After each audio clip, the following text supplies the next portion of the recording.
আজ শেয়ার করব বাঙালির প্রিয় গ্রীষ্মপ্রধান সবজি ঝিঙে পোস্ত। যদিও এটা বানাতে সবাই জানেন, তবুও আমি কিভাবে বানাই সেটাই শেয়ার করব।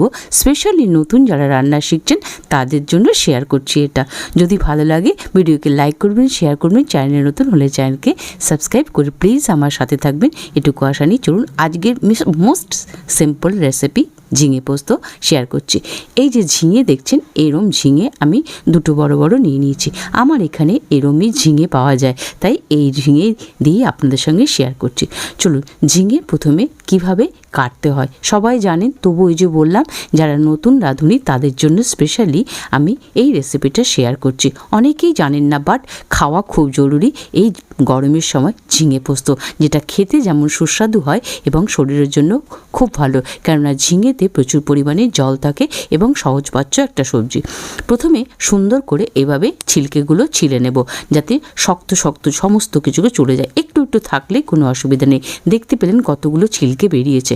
এবার মাঝখান থেকে ফাঁক দিয়ে এরকম ছোটো ছোটো টুকরো করে নেব। তো টুকরোগুলো কীরকম করছি আপনারা একটু লক্ষ্য করলেই বুঝতে পারবেন। মাঝখান থেকে একটুখানি ফাঁক করে নিলাম। হ্যাঁ, একটা ভালো কথা বলে দিই, যদিও আপনারা অনেকেই জানেন, তবুও বললাম যে ওই যে নতুন রেসিপি যারা শিখছেন বা রান্না শিখছেন তাদের জন্য ঝিঙেটা যখন রান্না করবেন তার আগে একটুখানি চেখে দেখে নেবে ঝিঙেটা তেতো আছে না মিষ্টি আছে।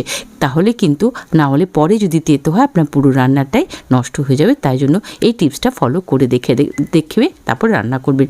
নিয়ে নিলাম ঝিঙে কেটে একটা থালার মধ্যে। তারপরে এই ঝিঙেটাকে একদম সুন্দর করে জল দিয়ে ধুয়ে নিয়ে নেব। চলুন এবার রান্নার কাছে যাই, ধুয়ে টুয়ে নিয়ে রেডি করে। এবারে চলে এসেছি রান্নার কাছে, কড়াই বসে দিচ্ছি। আলু এইভাবে আমি দুটো ছোট ছোট আলু কেটে নিয়েছি ট্রায়াঙ্গেল করে। অবশ্যই আলু দিয়ে ট্রাই করবেন এই রেসিপিটা। অনেকে আমি জানি যে ঝিঙে শুধু শুধু খায়, কিন্তু আলু দিয়ে ঝিঙে পোস্ত খেতে খুব বেশি ভালো লাগবে। তেল গরম হয়ে গেল আর দিয়ে দিলাম দুটো কাঁচা লঙ্কা। অবশ্যই সর্ষের তেলে রান্নাটা করবেন এই রেসিপিটা, এটা আমার রিকোয়েস্ট। সবাই জানেন, যদিও ওই যে বললাম নতুন রাঁধুনির জন্য আমি সমস্ত স্টেপটা বলে দিচ্ছি। দিয়ে দিলাম কিছুটা কালো জিরে, এই হাফ টিস্পুন মতো এইটুকু সবজির জন্য। আর তারপর দিয়ে দেবো আমাদের কেটে রাখা আলুটা। কেটে রাখা আলুটা দেখতে পেলেন কিভাবে কেটে রেখেছি। আলু কাটাটা আমি আর আপনাদেরকে দেখালাম না, কেননা ভীষণ সিম্পল একটা জিনিস এটা।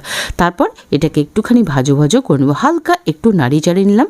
তারপর দিয়ে দেবো আমি একটা নতুন টিপস করি, সেটা হচ্ছে একটুখানি টমেটো, মানে একটা ছোট টমেটো অর্ধেকটা কেটে দিয়ে দিলাম। একবার দিয়ে করে খেয়ে দেখবেন, খুব খুব ভালো লাগে এই টমেটোর টকটক ভাবটা ঝিঙে পোস্তর মধ্যে। আর দিয়ে দিলাম হলুদ আর লবণ। হলুদ আর লবণ দিয়ে, হলুদ অবশ্যই অল্প একটু দেবেন আর লবণও একটুখানি দেবেন, সেটা কেন পরে বলে দিচ্ছি। আর হলুদ অনেকেই দেন না, তবে আমি একটুখানি দিই, কারণ বিনা হলুদে কোনো সবজি খাওয়া উচিত না, এটা বড়দের থেকে শিখেছি আমি। একটুখানি চালিয়ে নিলাম, চালিয়ে নিয়ে এটাকে একটু ভাজো ভাজো হতে দেবো।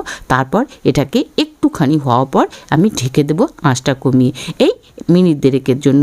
তারপর মিনিট দেড়েক পর ফিরে আসলাম। দেখতেই পাচ্ছেন কিরম ভাজা হয়ে গেছে এবং সুন্দর একটা কালার ধরে গেছে পোস্তর মধ্যে। দিয়ে দিলাম, আলুর মধ্যে দিয়ে দিলাম ঝিঙেটা, কাটা ঝিঙেটা দিয়ে দিলাম। দিয়ে সুন্দর করে একটুখানি খোলা অবস্থাতেই ঝিঙে আলু সমস্ত যে আমাদের মশলাটা দিচ্ছি, মানে ফোড়নটা দিচ্ছি, তার সঙ্গে চালিয়ে নেব।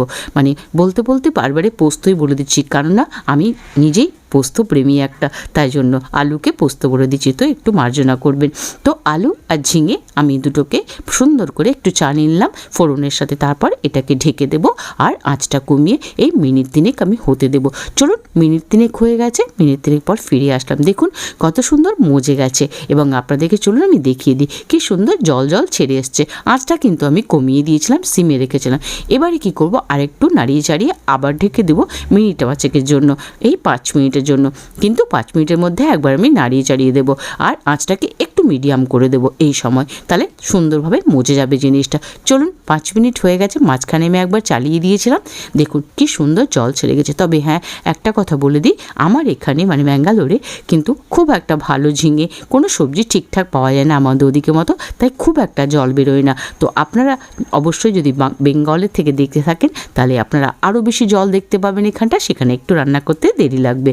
তো অবশ্যই তাতে খেতেও ভালো লাগে, কারণ রান্নাটা মজে যায় বেশি ভালো। হয়ে গেছে আমাদের ঝিঙেটা।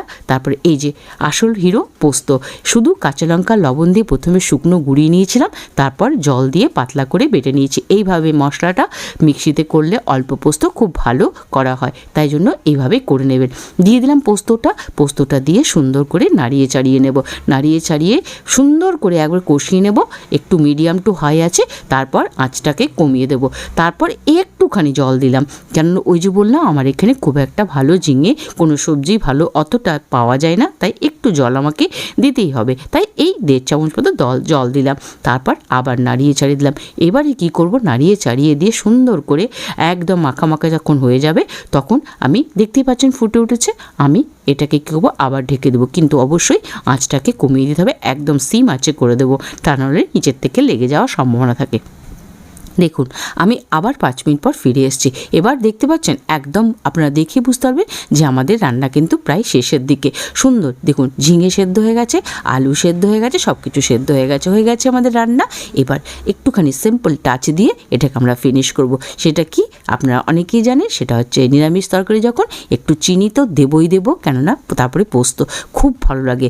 হাফ টিস্পুন মতো আমি চিনি দিয়ে দিলাম। এরপরে আবার নাড়িয়ে চাড়িয়ে একটু এটাকে রান্না করে নিলাম। তারপর এটাকে শেষ করব, তার আগে আর একটা স্পেশাল টাচ, সেটা হচ্ছে কাঁচা সর্ষের তেল। অবশ্যই অবশ্যই অবশ্যই দেবেন, কিন্তু তা না হলে এই স্বাদটা অনেকটা এনহ্যান্স হয় না। তাই একটুখানি সর্ষের তেল দিয়ে এবারে করে দেবো আঁচটা বন্ধ, আর ঢেকে স্ট্যান্ডিং টাইম দিয়ে এটাকে করে দেবো সার্ভ। কেমন লাগলো, যারা জানেন না আবার বলছি তাদের জন্য এই রেসিপি, কেননা সবাই জানেন ঝিঙে পোস্ত আমাদের বাঙালির ভীষণ ফেভারিট, এবং গ্রীষ্মকালে খাওয়া খুব দরকার, আর খেতেও খুব ভালো লাগে। ওরা যারা জানেন না তাদেরকে বলছি একবার বানিয়ে খাবেন, এবং ডাল ভাত বা নিরামিষের দিন এই ঝিঙে পোস্ত দারুণ লাগে। মানে পোস্ত প্রেমী অনেকেই আছে, বা বাঙালিরা তো অবশ্যই, এরম ঝিঙে পোস্ত খেতে কার না ভালো লাগবে। সুন্দর কষা কষা করে ঝিমে পোস্ত আর ডাল ভাত কিচ্ছু লাগে না, আর যদি এর সাথে একটু আমের ঝোল হয়, তাই না, এই গরমে দারুণ লাগবে খেতে নিরামিষের দিন। চলুন, রেডি হয়ে গেছে ঝিঙে পোস্ত। দেখতে কীরকম টেম্পটিং হয়েছে, খুব সুন্দর টেম্পটিং একটা চেহারা হয়েছে। এরকম করে আপনারাও রেডি করবেন। আর একবার বলে দিই, যদি ভালো লাগে আমার ভিডিওকে লাইক শেয়ার তো অবশ্যই করবেন। প্লিজ প্লিজ প্লিজ, চ্যানেলে নতুন হলে আমার চ্যানেলকে সাবস্ক্রাইব করে আমার সাথে থাকবেন। এটুকু আশা নিয়ে আজকের রেসিপি শেষ করছি। দেখা হবে একটা নতুন সিম্পল রেসিপি ভিডিওর সাথে। ততক্ষণ জন্য সবাই খুব সুস্থ থাকবেন, ভালো থাকবেন, বাই বাই।